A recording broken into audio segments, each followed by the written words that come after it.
Aircraft वालों का cell नहीं हुआ, हमारे टैक्सियां, शिकारे, हाउस बोट खाली। क्यों?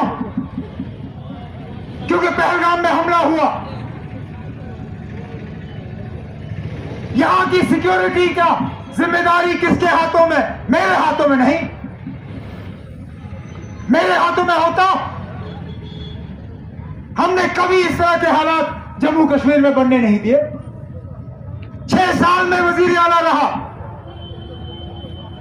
ना सिर्फ मेरे साथ MOS, टूरिज्म और होम, मुबारक गुल साहब मेरे एडवाइजर और फिर स्पीकर से एक जगह दिखाइए ना आप जहां टूरिस्ट को निशाना बनाया गया हो। 26 हमारे मेहमान पहलगाम में मारे जाते हैं और हमें सलाह दी जाती है काम करो। काम करना हम जानते हैं ना, अपना काम करो, हम अपना करेंगे। लेकिन कम से कम जो जम्मू कश्मीर के आवाम के साथ सुप्रीम कोर्ट और पार्लियामेंट में वादा हुआ, उसकी बात करिए। स्टेटहुड से ये लोग डरते क्यों हैं? छोड़ना नहीं, क्यों नहीं चाहते इख्तिदार? अगर वादा हुआ है जम्मू कश्मीर के लोगों के साथ, अगर उस वादे के बुनियाद पर लोगों ने वोट डाले, तो स्टेटहुड का वादा पूरा क्यों नहीं हो रहा? असेंबली में 90 MLA बने, मां सिवाय 1-2 को छोड़ के। मुझे बताइए ना, आप कौन सी तंजीम ऐसी है जिसने स्टेटहुड के हवाले से वोट नहीं मांगे लोगों से? चाहे वो नेशनल कॉन्फ्रेंस हो, कांग्रेस हो, बीजेपी हो, PDP हो।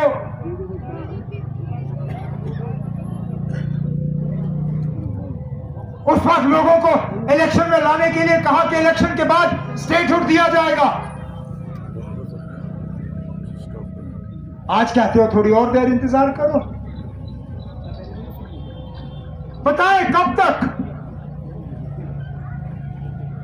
हमें कहा जाता है कि सही मौके पे, एट द अप्रोप्रिएट टाइम, जब वक्त सही होगा, ठीक है ना, मैं इंतजार करूंगा। मुझे सिर्फ इतना बताइए कि सही वक्त को तोलने का तरीका क्या है, मुझे बताएं। किस तराजू में हम ये तोलें कि स्टेटहुड का सही वक्त आ गया है? बताइए, ताकि मुझे पता चले हमें क्या हालात तैयार करने होंगे, मैं भी जानूं। वजीर आला के तौर मुझे पता होना चाहिए ना कि ये रखा गया है गोल मुकाम। इस मुकाम पे पहुंचने के बाद जम्मू कश्मीर को रियासत का दर्जा मिलेगा, ताकि कम से कम हमें पता चले ना, ये एक टारगेट है जिसने डिप्टी CM साहब ने इस पुल के लिए एक टारगेट तय किया। अफसरों को कहा कि हमें 15 अक्टूबर तक ये पुल चाहिए। 15 अक्टूबर तक पुल बन गया। इसी तरह स्टेटहुड के मामले में खुदारा जो लोग हमें कहते हैं कि सही वक्त पे आपको मिलेगा, मुझे सिर्फ इतना ही बताएं वो कि सही वक्त कब होगा, कैसे होगा, हमें कैसे पता चलेगा, ताकि हम सही वक्त तक पहुंचे और जम्मू कश्मीर को हम इस दलदल से निकालें जहां बिना पता चले सरकारी मुलाजिमों को बिना उनसे पूछे नौकरियों से निकाला जाता है, जहां बिना पता चले किसी एक शख्स के इशारे पे यहां लोगों के बिजनेसों पे ताले लगाए जाते हैं, उनको घर से बेदखल करने की कोशिश की जाती है।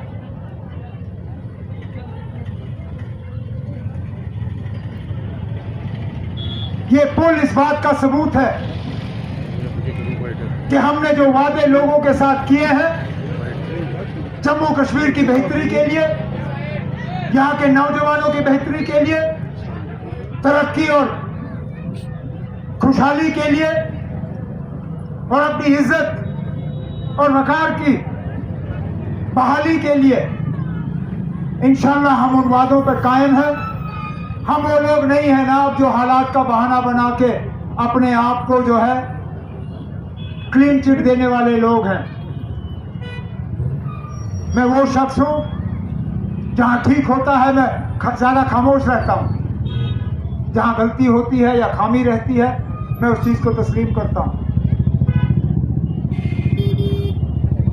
तो इस उम्मीद के साथ कि मैं और मेरे साथी लगातार इसी तरह शहर खास और श्रीनगर की तरक्की में लगे रहेंगे, क्योंकि पिछले 8 साल 10 साल से आप लोगों ने कोई तरक्की नहीं देखी ना। इंशाल्लाह हम वो तमाम खामियां दूर करेंगे, आपके तमाम मुतालबे हल करेंगे और फिर अपने आप को आपके सामने पेश करेंगे।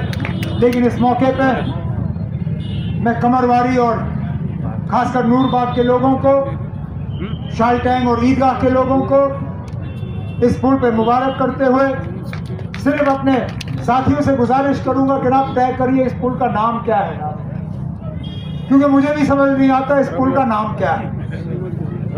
जब मैं घर से निकला मुझे किसी ने कहा हम कमरवारी पुल खोलने जा रहे हैं, मैंने कहा बड़ा अच्छा है। फिर आधे रास्ते किसी ने कहा जब नूरबाग पुल जाना है, मैंने कहा 2 पुल का प्रोग्राम है, कहा नहीं ना एक ही पुल है, नाम 2 है। यहाँ पहुंचते पहुंचते फिर तीसरे ने कहा ना हम नूरजहां पुल जा रहे हैं, मैंने कहा ना नूरबाग भी तो कमरवारी भी तो नूरजहां भी एक नाम रखिए। हाँ चलिए कोई नहीं, वो डिप्टी सीएम साहब आप लोगों से मशवरा करके एक ही नाम करके इस पुल को लोगों के हवाले करें। लेकिन इस मौके पे मैं आप सबको मुबारक करते हुए आपसे इजाजत चाहता हूँ। बहुत बहुत शुक्रिया।